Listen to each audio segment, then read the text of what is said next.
il va nourrir ce qu'on appelle la boucle frontostriatale.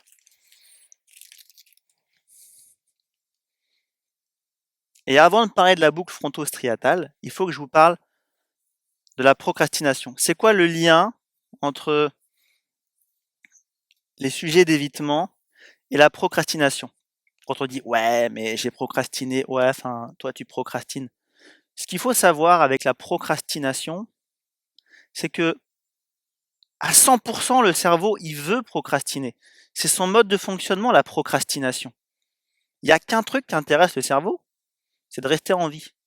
Le cerveau, il va préférer un inconfort connu qu'un confort inconnu, qu'il ne connaît pas encore. Je ne sais pas si cette action-là va me permettre de me sentir mieux. À l'évidence, une fois que le coup de fil, une fois que ce sujet-là, il est résolu, ça va mieux, quoi, en termes d'anxiété. Et donc, le cerveau, lui, il est fait pour procrastiner. Vous n'allez pas vous réveiller le matin, il va pas se dire « Tiens, je vais procrastiner ». Non, il est fait pour vous empêcher de faire des choses qui pourraient le mettre en danger. Votre survie, je parle. C'est comme ça. La procrastination, c'est ni bien, ni mal, ni confortable, ni inconfortable. Ça existe. À 95% de vos journées, vous procrastinez. Et tant mieux. Parce que si vous vous occupiez de 100% des tâches qui vous arrivent à votre cerveau, on serait mort. Donc le cerveau, il va éviter 95% des sujets. Mais les 5% les plus importants, c'est ceux-là qu'il faut avoir en tête et s'en occuper, avoir un plan de match. Et avant d'avoir un plan de match, je vais vous montrer ce qui se passe. C'est quoi le petit lézard, là, le petit hamster, le petit trou qu'on a dans notre cerveau. Et ça s'appelle la boucle frontostriatale. Tout simplement. On va retrouver nos trois cerveaux, le reptilien, le mammalien, le limbique, et le cortex néocortex, avec ici, dans les lobes préfrontaux, une zone orbito-frontale. Je me demande s'il n'y a pas un E d'ailleurs. Bref. Donc cette zone orbito-frontale, en fait, elle va recevoir...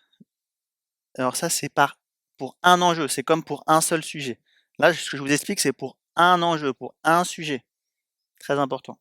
Elle va recevoir une information extérieure, qui est réelle ou qui est imaginée. Ça marche pareil. Cette information-là, en fait, elle va générer du doute. Elle va arriver à ce qu'on appelle les ganglions de la base. Les ganglions de la base, il y a 5 structures qui forment les ganglions de la base dans le cerveau limbique, le striatum, et tout ça c'est connecté au thalamus, à l'hippocampe, à l'amygdale. Tout ça c'est interconnecté. On s'en moque de savoir le fonctionnement précis, ce qui inhibe quoi ou ce qui désinhibe. Même moi je le connais pas parce que ça ne me sert pas dans le cadre de ma profession. Et donc voilà, l'image réelle ou imaginée arrive dans le cortex orbitofrontal, va être envoyée, si tu veux, au striatum et va retourner au cortex orbitofrontal, en fait. Et c'est tout. Voilà. Il n'y a pas d'action qui est mise en place, en fait, parce qu'on est en train de se projeter sur quelque chose de futur. Donc vu qu'on met pas d'action en place, on va supposer cette image-là. Alors quand je dis réelle ou imaginée, c'est qu'elle n'est pas réelle sous tes yeux, en fait.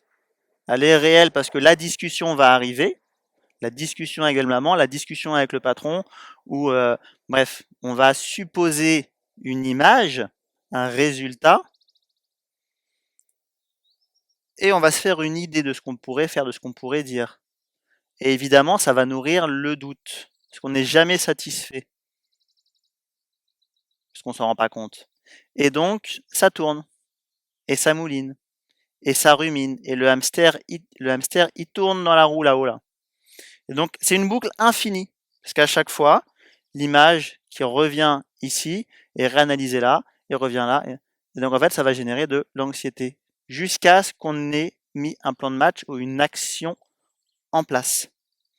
Et c'est quoi cette action? L'antidote, si tu veux. Mais déjà, c'est tout simplement de se rendre compte qu'on est dans cette boucle-là. Qui nous bouffe une énergie dingue et qui nous empêche de passer à l'action parce qu'on s'en rend pas compte. Donc là, on s'en rend compte. Ensuite, 3, 2, pardon, on arrête d'y penser. Ah mais tu vois pas en fait. L'antidote, on s'en rend compte, on arrête d'y penser et surtout, on se pose la question, quels sont les faits réels? Ok, ça c'est l'histoire que je me raconte, le scénario que je me mets dans la tête et que je tourne en boucle, parce que j'ai jamais la réponse réelle de ce qui va se passer. Donc je rumine. C'est quoi les faits? J'en prends conscience. J'arrête d'y penser. Je prends conscience que ça tourne et que ça sert à rien et que ça m'épuise. J'arrête ça. C'est quoi les faits? Je les note sur un bout de papier. Ensuite, j'écris pour chaque sujet d'évitement, pour chaque boucle, pour chaque doute. J'écris un plan de match. C'est quoi les comportements que je peux mettre en place? Et on fait ça sur une feuille de papier si vous voulez.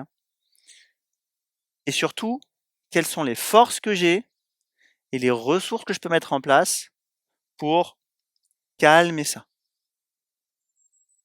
Amusez-vous avec ce graphique-là de noter les sujets du jour déjà. Et c'est ça, les to-do list qu'on fait. Les to-do list, c'est un plan de match.